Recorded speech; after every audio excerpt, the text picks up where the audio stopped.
I'm Dr. Gio Fernandez, and I'm here to discuss about project team development.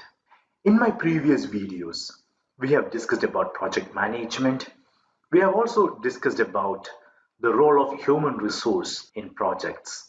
This video, we are going to basically discuss the role and importance of team. When I use the term team, a project cannot be success if one person is contributing. The project can only be a success if all the people involved in that project are contributing towards achieving the objective of that particular project. When we look into a project team, the very first task that comes into picture is recruiting team members for the project. When I use the term recruiting project team members, I'm not anticipating that recruitment happens from outside the organization for the project. For an example, I have an IT company where a new client have come into picture and has asked me to develop a new software. So what I basically do is I try to pitch in people who have got their expertise, who have got their experience, and who have got interest and knowledge related to that software to be a part of this. But when I look at, I'm not recruiting someone from outside, I'm recruiting to this particular project from the organization. So the very first step that comes into picture is acquiring the team. And who is responsible for acquiring the team? It's none other than the project manager. So while selecting the team, the project manager doesn't go to various locations and says that, oh, you can come in, or the other person could join in. Whenever he wants to acquire a team, there are certain criteria which he considers. The first one is the required level of experience at a particular project or at a particular activity. When the implementation of a project is depending upon the expertise of certain aspects, when there is an expertise required, automatically the project manager will start looking at the experience of the people. It is not only the experience, he also need to consider the interest of the people involved. I just cannot say that, oh, he has got ample enough of experience and I want him to be in my project. If that person is not interested to be in the project, unfortunately, he is not going to contribute much. So if I need to consider recruiting someone for my project, I also need to consider his interest levels on that particular project. The third criteria that I need to look into is the personal qualifications. Say for example, for developing my software, if I need to understand Java, so the person has to have qualifications on that. Or if it requires SQL, the person should know how to run an SQL language, which means that has to have some qualifications. Say for example, I wanted to acquire a particular person who has got the experience. He is also interested to be a part of my team and he has got the qualification, but unfortunately he is on another project which has to be completed on time, where their client is not going to give any extension. I cannot expect him to join in my team. That means the person who's going to be in my team should be available also. And another criteria that I should look into is knowledge. Now let's look into methods of acquiring a project team. The first method is method of pre-assignments. It's nothing but selecting the team members before the project starts. Say for example, for my project, I need to have people who have got a certain expertise level. In that case, I cannot anticipate that over a period of time, those people are gonna be in my team. It is a requirement that I am gonna acquire those people before the project starts. The second one is method of virtual team building. In today's global scenario, that is the global local scenario. In today's global scenario, when I look into, I cannot expect on my project, whoever be the team members are going to sit together in a room and going to work on a particular project. What happens is, might be my team would be sitting in 5 different locations. A few of the team members would be in the client's office, might be in US or in UK or in Canada. A few people would be sitting in my office in Info Park, Kerala. A few would be sitting in my Bangalore office. Whereas the significant part has been fulfilled by each person. That means each team member knows their roles and responsibility, and they knows that unless and until they complete their work, the others are going to be stagnant. So automatically everyone starts putting in work together on a virtual platform. Next method of acquiring a project team member is by the method of negotiation, which means that we are allowing our staff members to work on multiple projects. What happens is, let's take an example, there is a person who has got an expertise in XYZ, and I would like to use that expertise on my project also. And in this scenario, I cannot recruit someone from outside the organization. So comes a method of negotiation, where as a project manager, I'll speak to the next project manager so that I could actually use the same person on my project also, so that I can complete the project on time. So these are the methods of acquiring project team. Method of pre-assignments, method of virtual team building, and the method of negotiation. Now let's look into the process of developing a project team. The process of developing a project team is an activity that allows to improve the communication between the team members. And as we all know that communication is paramount for the success of a project. This picture depicts the role of communication in project management.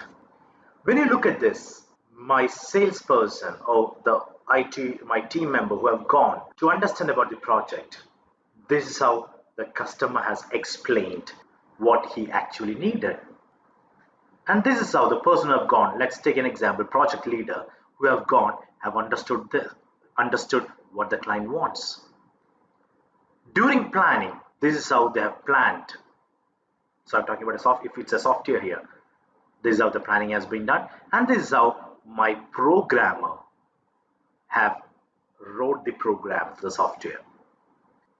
Once we look at the operations, what they have installed and how it was supported, you could see. Whereas what the client actually needed was basically a swing with a tire. So you can see communication plays a very paramount role in understanding what the client needs and in developing according to the client's requirements. So improving the internal and external interaction of team members is necessary. Developing their competencies and skills, knowledge, skills, and attributes, we call it as KSAs. Say for example, when a training need identification has been done, the requirement of the human resource for the project on Java, the requirement is excellent. But the person I've got has got very good knowledge on Java. That means there's a training need where this very good has to be converted to excellent, where the training has to be given. So the competencies and the skill sets of the team members can be developed. And it's an activity. The process of developing project team is an activity that allows optimizing the overall team environment. When there is a positive environment among the team members, automatically it will improve the efficiency. So when we are going to develop the project team, there are certain factors that we need to consider. The first one is cultural diversity. The team members of my project are basically from various cultures. So the cultural diversity has to be considered. The team climate and the coordination and the global environment has to be considered. As I said when I started my presentation, it's a global world where global is on a local side. It's nothing but on my project, I might have the Americans, I might have the British, I might have the Dutch, I might have Indians. So it's a global environment where I need to look into. So the question is, what are the objectives of project team development? Why should we develop a project team? It's nothing but it's to improve the skill and technical competencies of team members. Once the skills and the technical competencies of the team members are improved, it will automatically increase the probability of achieving the project deliverables. Second one is to improve internal agreement and personal recognition among team members. Once it achieves, the morale of the employees improves. The conflict or the number of conflicts reduces. Once the morale of the employee increases and once there are less number of conflicts, automatically the productivity would improve. And the third objective of project team development is to establish a dynamic team culture to improve the team spirit and cooperation between the team members. Once there is improved team spirit and cooperation between the team members, automatically it improves the morale and it improves the efficiency of the employees. So when we look at the objectives of project team development, it is to improve skills and competencies, skills and technical competencies, or in other terms we call it as KSAs, knowledge, skills and attributes. It is to improve internal agreement and personal recognition among team members, and it is to establish a dynamic team culture among the team members. So now let's look into the methods of developing project team. The first one is what we call as the team building activities. When you look at any of the companies, I'm talking about, let's say, the consulting organizations or the research organizations or the IT companies, they basically conduct outbound trainings where in a year, might be for 2 or 3 days, they'll go together as a team to a location where they do a lot of team building activities so as to improve the communication, so as to improve relationship among the team members, so that it helps in understanding each other. It helps in reducing the conflict. It helps to increase the morale of the team members. And the best part is it will create a feeling of trust among the team members. So wherever they are, once a trust has been created, automatically the kind of support each team member is going to give to the others would be much improved, resulting in better productivity. The second method of developing a project team is by team training. So when I use the term team training, it could be based upon an on-the-job training. Say for example, I have understood that from the team there is a requirement to improve the knowledge of the team members. Let's take a very basic example. All the team members knows how to use Excel, but they don't know how to use VLOOKUP. So in a laboratory they call everyone and teach how to do an advanced Excel program. Let's take an example. In a team, out of 10 members, 9 knows advanced Excel, but there is only one person who doesn't know advanced Excel, which is a requirement of the project. So you might have on-the-job training. On-the-job training in the sense, the person who doesn't knows advanced Excel is being associated with the person who knows it, and that person who knows guides the other person who doesn't knows, so that on the job the person is learning to use advanced Excel. It could be a classroom training, which is very formal. If it's an attribute, let's take an example, confidence level, improving the confidence level. It's an attribute. So it could be informal in nature also. It's not always that the team training has to be formal in nature. It's not. Depending upon the requirement, it can move from formal or to informal. The next one is team co-location. As I said in my previous slides, today it's not necessary that everyone is going to sit on one single office. If it is possible, in the sense, if possible, if the entire team could be brought in together to one physical location so that they could work together rather than sitting on a video conference and suggesting what they have done. It is more efficient that people sit together and work. Now let's look into the rewards and recognition. As you know, the rewards and recognition is something again which adds morale of the employees, recognizing the appropriate behavior. Now, when I use the term appropriate behavior, it could be achieving a target. It could be achieving a key performance indicator. And when I use the term reward, it could either be a financial reward or it could either be a non-financial reward, an incentive of certain money. It's a positive reinforcement. A non-financial reward like pat on the back, it again creates a positive reinforcement, which is again required for developing a project team. Now let's look into the process of managing the project team. So we have discussed about acquisition, we have discussed about developing, and now we are going to discuss about managing. Three things are important: the leadership, influencing, and the effective decision making.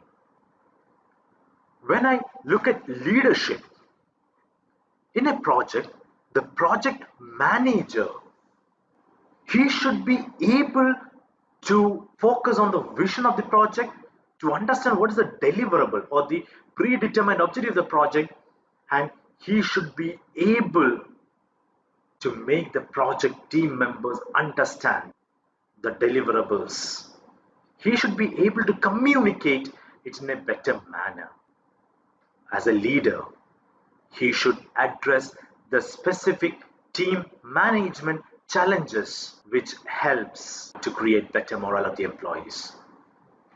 And the key requirement for a better leader is he has to be a person who can communicate clearly and with a clarity.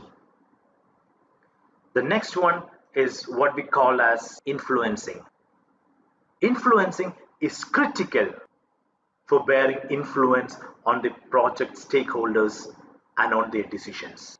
There is a need to reach on mutual understandings on a particular project. And unless and until a mutual understanding is not being met, it is very difficult to say that the project is a success. So as to reach that level of understanding for managing the team, influencing is one of the other criteria. The next criteria is effective decision making. Effective decision making is a criteria which includes negotiations with stakeholders, which includes negotiation with the project team for the purpose of studying environmental factors, for the purpose of developing personal quality of the team members. So for managing a project team, leadership is at most, influencing is the second most, and effective decision making is the third most requirement. So when we speak about methods of managing a project team, the process involves the use of specific project team management methods and tools which are listed below. So now let's look into each of these management tools and techniques. The first one is method of communication and supervision. The method of communication and supervision is used to track the current work and attitude of the project team members. It could be by the means of live conversation with the team members, or it could be by the means of observation of the team manager, the project manager, or reviews the achievements in the context of deliverables of each team member, or it could be the accomplishments and the interpersonal issues. So understanding about each team member, communicating with them, understanding whether the team member has understood the requirements that has been anticipated by that particular person, by the organization, is utmost necessary. The second management method and technique that we are going to adopt is method of performance appraisal. The method of performance appraisal allows measuring the performance of each of the team member in that particular project. Once it is being conducted, each team member gets a clarity on their roles and responsibilities, what they have done, what they were supposed to do. And after completing the performance appraisal, a constructive feedback can be given by the project manager. This will help to discover unresolved issues. This performance appraisal will help to develop individual training plans. The third method is method of conflict management. The method of conflict management allows handling conflicts in a team. Handling the conflicts in a team is gonna ensure increased productivity. The next method is change request. Change requests are generated during the course of process and submitted to the project management team. The major purposes of having a change request is to ensure development of preventive actions to reduce a team member's absence. The next method is project management plan updates. Project management plan updates generally include changes to the team members' roles, generally includes changes to team members' responsibility and authorities, generally include changes from what earlier was planned. Once these updates have been done, each project team member has been updated. It helps them to achieve the deliverables. And the next method of managing a project team is project management organization assets, which includes lessons learned, which includes documenting from the start to the closure of the project, which includes the historical records related to the project, various templates and standards that's been developed during the project. All these are collected and is being kept in a knowledge management platform wherein it can be used on a later date as and when it is required. These are the assets of the organization, whereas the software could be the major asset, which is the client. The lessons learned, the documentation, the historical records, the templates, the standards, these are the assets of the organization who have developed that software, which can be used on a later date. This is a reference from which I've taken. Any questions, please, you have my email address on the very first slide. Thank you very much for your patient listening.